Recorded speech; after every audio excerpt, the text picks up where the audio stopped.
The analogy of the outdoor room is a nice one, isn't it? Sort of, I think it's growing in kind of stature almost, that notion. And Stefanos Polizordis, the architect from Los Angeles, suggests that one of the primary focuses of architecture should be the creation of streets and places, which I think is quite challenging for a lot of architects. Do you think? Well, architects generally don't deal with that scale. The number of architects even today, in any organisation, we work with a lot of consultants, and they will come to a meeting with a scheme, and the scheme will be defined by an arbitrary lot boundary. But the title of the land is what actually forms the boundary of the building. And we all know that the title of the land is largely irrelevant in terms of the way in which that building sits in its context.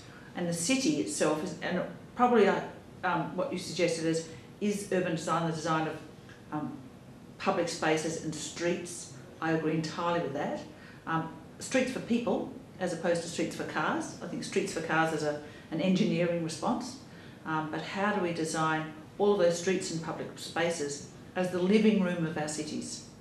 And that has many components, and it's quite a rich network, but it's something which in the past has simply been left to a surveyor who drew a street in a certain direction and assumed that's the bit left over, or engineers who then fitted out or designed streets to accommodate as many cars, buses and anything else that moves through it.